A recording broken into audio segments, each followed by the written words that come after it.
আগামী 50 বছর এই ধরনের নেতৃত্ব বাংলাদেশে আসবে কিনা আর সন্দেহ আছে। কারণ দেশের মাটিতে সে আঁকড়ে পড়েছে, তার উপরে যে নির্যাতন হয়েছে, তারপরেও সে কিন্তু এই দেশকে ধরে দেশের এখানেই ছিল।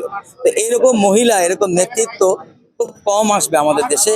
মানে যতবার ওনার উপরে দেশ ত্যাগের কথা আসছে, উনি বলছে দেশের মানুষকে ছেড়ে, এই মাটি ছেড়ে আমি কোথাও যাব না।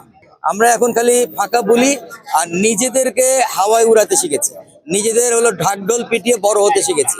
কিন্তু এই যে মানুষকে দেখে ফলো করে তার ভালো গুণগুলোকে শিক্ষা নেয়া, এই জিনিসটা আমাদের মধ্যে কিন্তু নাই।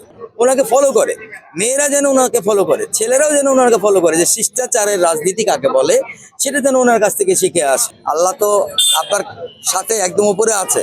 জাস্ট আপনি মন থেকে একটা দোয়া করবেন, এই মুহূর্তে করবেন, এই মুহূর্তে করেন। আসেন আমরা করি, ইয়া আল্লাহ ইয়া রহমানুর রাহিম ইয়া করিমু।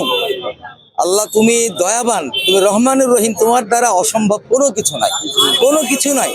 পৃথিবীর সমস্ত দরজা যখন বন্ধ হয়ে যায়, পৃথিবীর সমস্ত ডাক্তারিপনা যখন শেষ হয়ে যায়, চিকিৎসকদের যখন হাত গুটিয়ে যায়, তখন তোমার কেরামতি একমাত্র কাজে আসে। আল্লাহ, ইয়া আল্লাহ, এই মহিয়সী নারীকে, যিনি নির্যাতিতা মজলুম ছিলেন, তাকে আমাদের বাংলাদেশবাসীর, 18 কোটি বাংলাদেশবাসীর, আমাদের সার্বভৌমত্বের জন্য, আমাদের গণতান্ত্রিক পন্থার জন্য, আমাদের সুন্দর দেশ গঠনের জন্য তাকে আমাদের প্রয়োজন। আল্লাহ, আমাদের দলমত নির্বিশেষে সকলের ওনাকে দরকার, আমাদের দেশের অস্তিত্বকে ধরে রাখতে, আমাদের দেশকে বিদেশিদের কুচক্রান্ত থেকে দূরে রাখতে ওনাকে আমাদের দরকার। আল্লাহ, ইয়া আল্লাহ, বাংলাদেশের আজকে প্রত্যেকটা মানুষ, সে বিএনপি হোক, আওয়ামী লীগ হোক, জাতীয় পার্টি হোক, এনসিপি হোক, প্রত্যেকটা মানুষ দল নাই, মত নাই, নির্বিশেষে এই এক মহিয়সী নারীর জন্য হাত তুলেছে। আল্লাহ, যেই হাত তোমার পছন্দ হয় আল্লাহ, সেই হাতের ওসিলতে, ফজিলতে তুমি তার দোয়াকে